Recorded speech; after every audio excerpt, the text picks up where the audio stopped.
I need you to listen closely, because what I'm about to tell you is the kind of thing people normally laugh off as a story told by someone who spent too much time in the jungle, someone dehydrated, someone imagining things. But I wasn't imagining anything. I know what I saw. And once you hear the full truth, you'll understand why I can't go back there again. Why none of us will ever go back.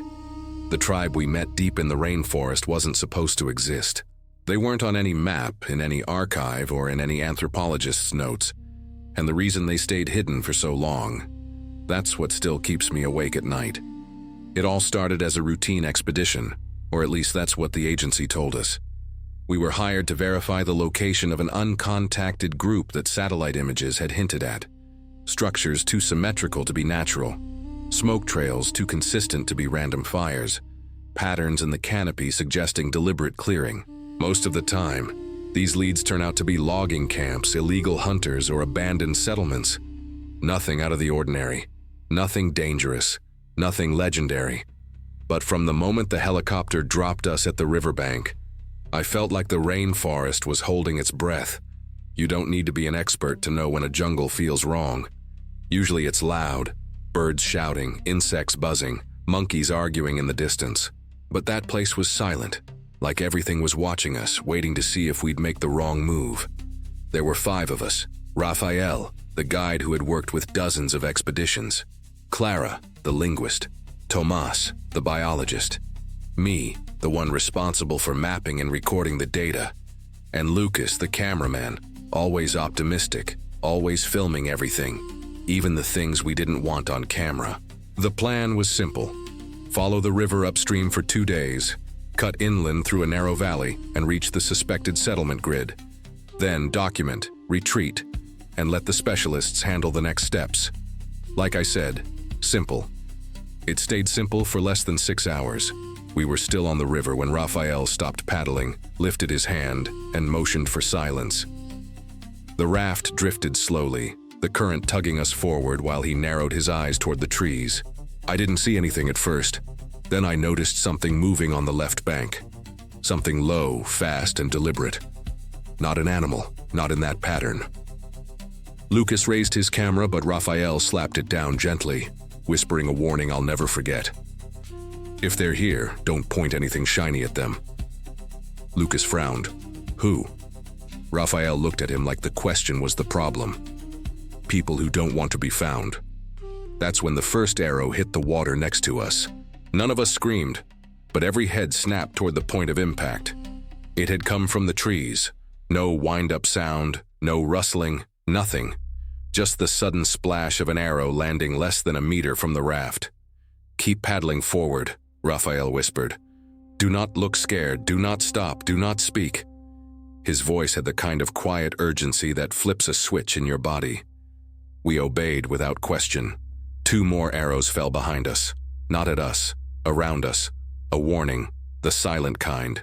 Once we rounded the bend in the river, Raphael let out a tight breath. They knew we were coming. But how? Clara asked. Satellites only detected smoke 2 weeks ago. Raphael shook his head. It doesn't matter how. All that matters is they don't want us here. The plan was to camp by the river that night, but the warning changed everything. The team agreed on pushing ahead before nightfall, putting as much distance as possible between us and whoever fired those arrows. We didn't talk much after that. Every sound felt like it meant something. Every shadow felt like a presence. By late afternoon, we reached a narrow beach of pale sand and pulled the raft ashore. The trees leaned over us like an archway, blocking the sky, filtering the light into muted greens and golds. The air felt heavy, like the humidity had weight. Even breathing felt like work. We set up camp quickly. Raphael told us to avoid lighting anything bright. No flashlights, no reflective gear. If they track us here, he said, the best defense is not looking like a threat. Lucas chuckled nervously while adjusting his camera bag. I don't think we look like a threat. You don't get to decide that, Raphael muttered. Night in the rainforest hits like someone flipped a switch. One moment you can see the outlines of the trees. The next moment they disappear. And with the darkness came the sounds. Rustling, snapping branches, distant thuds, insects, frogs. But beneath all that natural noise, there was something else. Footsteps. Light. Careful, intentional. Around midnight, I heard whispering. Not the wind kind. Human whispering. But not in any language I recognized. It was rhythmic, rising and falling like a chant, coming from deeper in the forest. I froze in my hammock, trying to stay still, trying not to breathe too loudly. Then I heard something even worse, a voice whispering back from somewhere behind our camp. 2 groups, surrounding us. I almost called for Raphael, but I heard him breathe sharply. He was already awake. "Stay still," he whispered. "Don't move unless I tell you to." The whispering continued for hours. It circled the camp like a ritual, like we were being measured or evaluated. When morning finally came, we packed up and left without eating. None of us complained. We followed the map toward the valley, and at first everything seemed normal. The vegetation thickened, the light dimmed, the insects got louder. But after a while, we noticed the trees had markings, deep carvings spiraling upward, cut with precision we didn't expect. Clara photographed them. Tomas suggested they might be territorial signs, like warnings or boundaries. Raphael disagreed. Territory markers are simple. This is something else. Whatever it was, the carvings got more complex the deeper we went. Patterns, symbols, even shapes that looked like faces. Some friendly, some absolutely not. Around midday, we found the first structure. An enormous wooden totem carved from a single trunk, easily 3 times my height. It depicted a humanoid figure with elongated arms, a flat nose, and circular eyes. But the proportions were wrong. The legs were too short, the torso too long, and the mouth, if that was a mouth, was carved as a wide oval, as if it were constantly inhaling. Tomas circled it, fascinated. This carving style. I've never seen anything like... He stopped mid-sentence. There were objects hanging around the totem. Not bones, not skulls, nothing threatening. But items woven from leaves and vines, little figurines shaped like people. Some with missing arms, some with broken legs, some with no heads. Raphael grabbed Tomas's wrist. "Don't touch anything, don't even breathe on it." "This is ceremonial," Clara whispered. "But ceremonial for what?" We didn't wait to find out. Raphael pushed us forward, saying we needed to reach the valley before dark. But nature had other plans. The deeper we went, the more the forest felt organized rather than wild. Trees formed unnatural patterns, roots twisted into paths, vines hung like curtains separating one unseen space from another. And then, just as we reached the valley entrance, we heard something that made all 5 of us stop in place. Drums, not faint, not distant, close, steady, purposeful, and accompanied by voices. Clara's face drained of color. "Those aren't hunting calls," she whispered. "That's a ritual." We crept forward carefully, following the sounds. The valley floor opened into a massive clearing covered in structures, huts, elevated platforms, decorative poles, a central fire pit, and standing around the fire were dozens of people, men, women, even children. Their skin was painted in patterns of deep red and clay brown. Their hair was woven with feathers. Their eyes reflected the firelight like animals. None of them had noticed us yet, or so we thought. Lucas lifted his camera slowly, barely breathing. "This is history," he whispered. Raphael grabbed his arm. "Put that down, right now." Before Lucas could lower it, the drumming stopped. The singing stopped. The entire tribe turned toward us in absolute unison. Every single head, every pair of eyes, silent, staring, watching. Raphael whispered, "Do not run." My legs didn't listen. They wanted to run, to sprint, to escape. But something about the way the tribe stood there, motionless except for their breathing, kept me frozen. Then one of them stepped forward. His face was covered in more paint than the others, thick stripes crossing from forehead to chin. His hair was braided tightly. He held a staff decorated with feathers and small, bone-like objects. When he raised the staff, every tribe member dropped to one knee, all except him. He pointed the staff at us and spoke in a voice that was impossibly deep. The words meant nothing to me, but the tone was unmistakable. A demand, a question, a warning. Clara took a small step forward, palms open. "We're not here to harm you," she said softly. "We're explorers. We only want to observe." The leader tilted his head. His eyes narrowed. He repeated one word, this time more sharply. Clara swallowed. "He's asking something," she whispered. "But I don't understand." Suddenly, 2 tribe members appeared behind us, silent as shadows. None of us had heard them approach. The leader spoke again. The 2 behind us gestured toward the clearing, toward the center of the tribe. Raphael whispered, "They want us to walk in." Lucas shook his head. "No way. No way They'll force us if we don't," Raphael murmured. "And trust me, we don't want to find out how." He was right. I knew he was right. So we walked. The tribe parted as we entered, forming a path toward the fire. They stayed kneeling, but their heads stayed up, tracking us like predators sizing up prey. The leader circled us, tapping his staff on the ground with each step. Then he pointed at Lucas's camera. Not at Lucas. At the camera. He spoke a single word, and the tribe echoed it in a soft, unified hum. Clara whispered, "He wants it." Lucas clutched the camera to his chest. No, this is my..." The leader slammed the staff on the ground. The tribe echoed the sound instantly. Raphael hissed, "Give it to him, now!" Hands trembling, Lucas handed the camera over. The leader held it carefully, turning it over in his hands. Then he raised it toward the firelight and examined his own reflection in the lens. The tribe gasped. Every one of them. The leader staggered backward slightly, then turned the camera toward the others. They recoiled at their reflections, shocked, terrified, fascinated. Clara whispered, "They've never seen their own faces." That moment changed everything. The tribe erupted into whispers, not aggressive but frantic, curious, confused. They reached toward the camera like children reaching for something magical. Then the leader raised his hand, silencing them instantly. He turned back to us, and he smiled. That was the worst part, because it wasn't a friendly smile. It was a knowing one, a smile that said, "Now that you're here, you aren't leaving until we decide you can."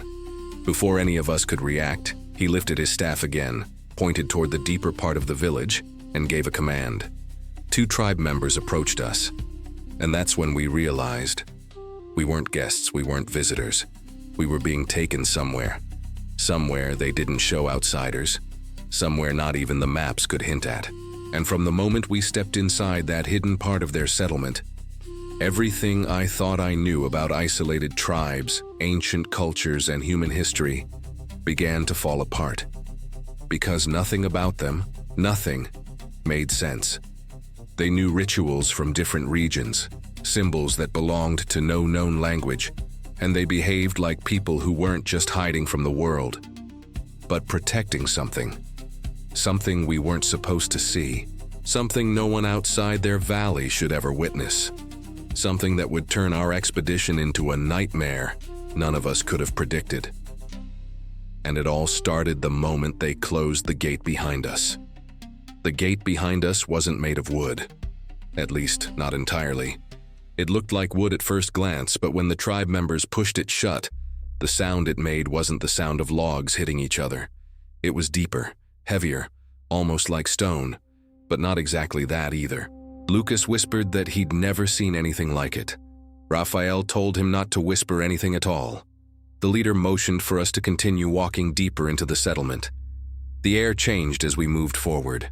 It grew warmer, thicker, and strangely sweet, like the scent of flowers we had never encountered before. But it wasn't pleasant.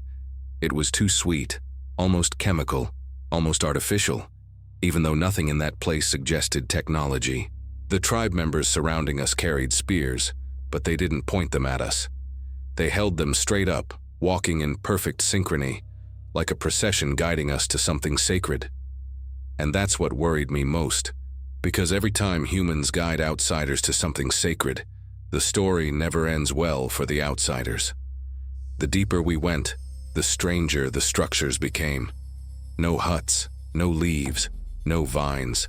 Instead, the walls were made of interlaced wooden strips that bent in impossible angles. Some of the walls curved like spirals. Others looked like the ribs of an enormous creature, hollowed out to form narrow passages. The designs were too complex to be made without planning, but too organic to be made with tools we understood. Clara whispered, "This architecture, this is impossible. It's like nothing I've studied." Raphael didn't look at her. "Don't let them hear you say that." But they already knew. You could tell by the slight smiles some of them had, the kind people get when they know you're trying to understand something you never will. Eventually, the leader stopped in front of a tall structure shaped like a twisted cone. It rose high into the canopy, hollow in the middle with openings carved around it like windows. Inside, the air shimmered with faint specks of gold, dancing like dust but moving too deliberately to be dust. The leader gestured for us to enter. Raphael stepped forward carefully. "We go together," he whispered. "No one stays behind." We entered. You know that feeling you get when you walk inside a cathedral? The sense that the air carries weight, that the silence isn't empty but full of something ancient. That's the closest thing I can compare it to, except this place wasn't silent. It hummed, low, constant, vibrating through the floor and up into our legs. Not loud, but inescapable. The walls were covered in carvings, spirals, triangles, circles with dots inside, patterns that repeated at different scales. Tomas leaned in to examine one of them. "These symbols, this is a mixture of styles from different regions, different eras. This shouldn't exist," Clara added softly. "It's like they borrowed pieces from cultures that never met." Then Raphael said something that made all of us freeze. How would they borrow anything if they've never had contact with anyone? Before anyone could respond, the leader struck the floor with his staff. The gold specks in the air pulsed. Then the tribe members behind us closed the entrance. We were trapped inside. The leader stepped toward us, his eyes glowing faintly from the reflection of the golden specks.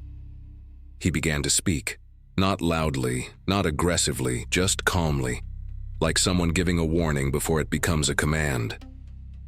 Clara tried to translate, but the rhythm of his speech didn't match any known pattern. It wasn't a language meant for conversation. It was a chant, structured, ritualistic, deliberate. Then he held up Lucas's camera. He pointed it at each one of us, showing our reflections, and the tribe reacted. Not fear this time, reverence, awe, almost worship. They whispered a word over and over, soft, trembling, emotional. The leader repeated it with authority. Clara shook her head. "I don't know what they're saying, but it's clear they think seeing their own image means something sacred." The leader handed the camera to a girl, maybe 12, maybe younger.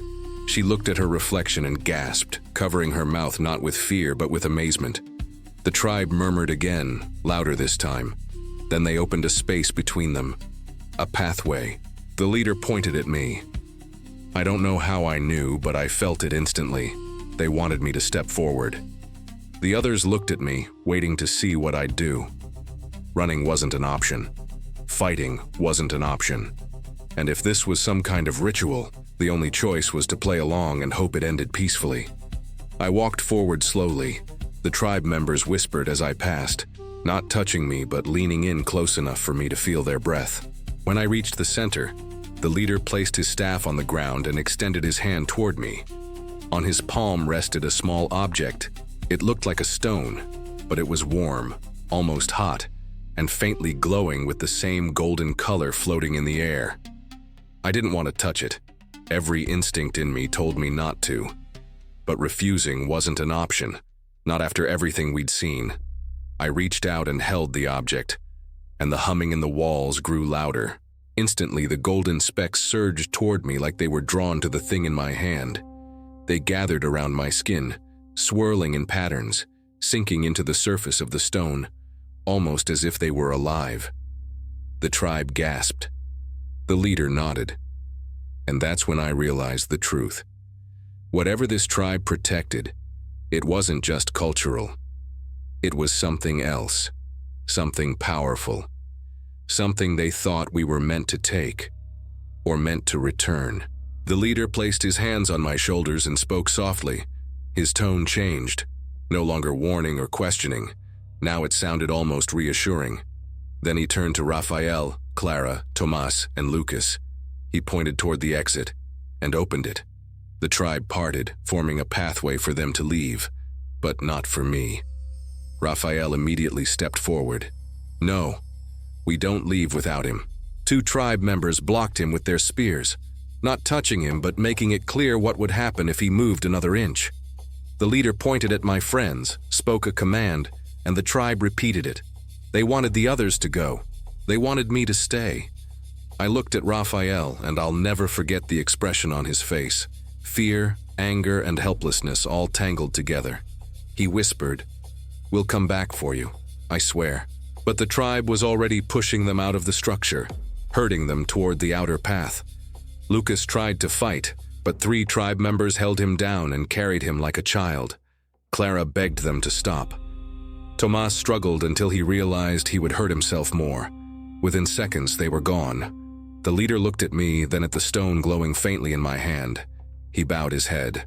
The tribe bowed too, all of them. But not in respect, in gratitude. They believed I belonged there, or that the stone chose me, or that I carried something they needed. Whatever the reason, they didn't want to harm me, but they weren't going to let me leave. I spent what felt like hours inside that structure as the golden specks circled me, reacting to my breathing, my heartbeat, my movements. I couldn't shake the feeling that they were studying me, learning me, memorizing me. The leader sat across from me, silent but attentive, like a guardian waiting for something. Then the specks began to fade. The glow from the stone dimmed, and the leader stood. He approached, took the stone from my hand gently, and whispered a word that sounded like, "Farewell." Then he pointed toward the exit, not with force, with permission. They were letting me go. I walked out of the structure slowly, expecting the tribe to surround me again, but instead they parted to let me pass. No one touched me. No one spoke. They watched me with reverence, as though something had changed. When I reached the edge of the settlement, Raphael rushed toward me and pulled me into a hug. "Are you okay? What happened? Why did they let you go?" Before I could answer, the leader raised his staff one last time. The tribe turned their backs to us. All of them. Not out of hostility, but finality. A gesture that meant, "You've seen what you needed to see. You cannot return." They guided us back to the path we came through, but they didn't follow. They simply watched until the jungle swallowed us again. We moved fast, too fast, stumbling through roots and branches, our adrenaline pushing us farther than our bodies wanted to go. Every sound made us jump. Every shadow made us flinch. By nightfall, we reached the river, and that's when we realized something chilling. The raft was gone. Taken? Drifted away? We'll never know. But we had no choice. We followed the riverbank for hours. Exhausted, dehydrated, terrified they would change their minds and come after us. They never did. Eventually, we found a clearing large enough for a helicopter to land. Raphael used the emergency beacon. We waited 3 hours before we heard the rotors approaching. When the helicopter crew saw us, they said something strange. They said our signal appeared somewhere else first, deeper in the forest, far from where we actually were. Almost like someone tried to confuse the coordinates. To this day, we don't know how. We never told the agency everything we saw. Some details we kept to ourselves. Not out of fear of being called liars, but because we understood something no one else did. That tribe wasn't uncontacted. They were hidden on purpose. Guardians of something ancient, powerful, and beyond explanation. Something they believed I carried out with me. Not physically, but in a way they understood better than we ever could. And sometimes at night, when everything is quiet, I swear I feel a faint vibration in my hands. A soft humming, like the one inside the structure, like the golden specks remembering me. Maybe they never truly let me go. Maybe they're still watching. Or maybe they're waiting for me to return. But I won't. Because some places are hidden for a reason, and some tribes aren't supposed to exist, not because they're dangerous, but because the world isn't ready for what they protect. Thank you for watching until the end. It means more than I can say that you stayed with me through this entire story. If you enjoyed it, please subscribe to the channel, leave a like, and share this video with someone who loves mysterious survival stories. Your support helps keep this channel alive and brings more stories from the world's most remote places. Till next time, if there even is a next time.